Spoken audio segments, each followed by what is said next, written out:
Bonjour, politique première avec aujourd'hui l'élection municipale à Galax qui est prévue pour les 24 et 31 janvier prochains. Près de 2 ans après avoir élu Victoria Storlie à la tête de la mairie de la capitale polarienne, les Galaxois devront à nouveau se rendre aux urnes après la démission de l'administration municipale à l'automne dernier. En effet, le successeur de Gaël Litterberg avait en quelque sorte promis à ses électeurs de la ville qu'elle remporterait les Olympiades de 2016. Et après la défaite face à TED, Victoria Storlie s'est vue en difficulté vis-à-vis de sa promesse et a donc préféré démissionner en considérant que cette mission générale d'élection n'était plus respectée. Alors justement, les missions générales d'élection, qu'est-ce que c'est ?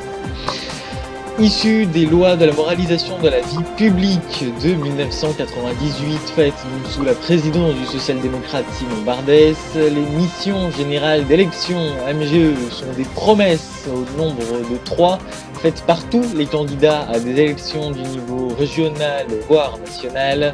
Ces promesses sont inviolables et sont généralement les axes forts du programme du candidat, car s'il est élu, il sera obligé par la loi de respecter ces 3 MGE.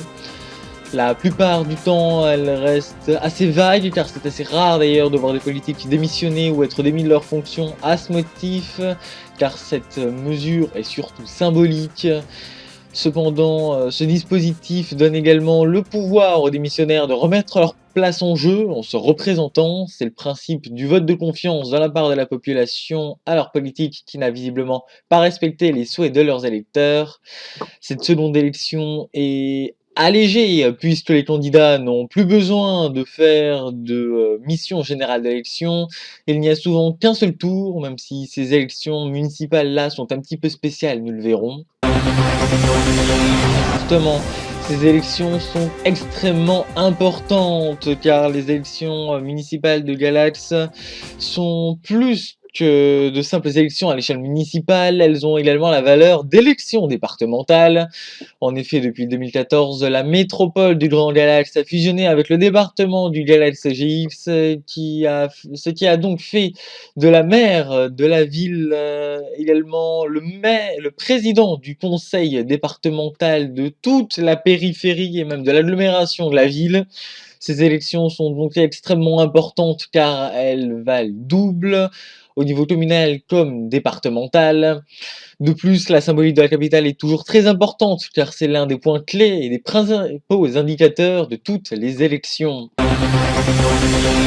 Pendant cette élection était également un coup très stratégique de Victoria Storlie, car contrairement à ce qu'on pourrait penser, l'ex-mairesse de Galax n'a démissionné alors qu'elle n'était pas obligée de le faire officiellement, puisque sa mission générale d'élection ne comportait que la présentation du dossier pour essayer d'obtenir les Jeux Olympiques de 2016, et donc pas forcément de les obtenir. C'est donc plus une volonté politique de sa part de démissionner plutôt qu'une obligation légale. En effet, la mairesse voulait déjà se reconfronter avec ses électeurs, mais surtout se renouveler son conseil départemental municipal, qui n'avait pas assez de majorité claire pour la permettre d'agir assez librement.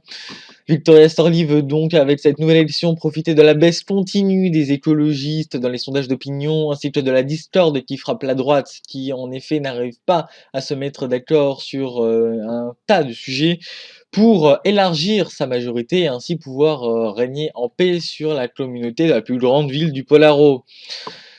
Tirant donc plus de la stratégie que du mea culpa, Victoria Storlie profite de cette opportunité pour asseoir son autorité sur la politique galaxoise qui a, par plusieurs fois dans l'histoire déjà, fait débuter une grande carrière politique au niveau national. C'était le Politique Première du 15 janvier 2016.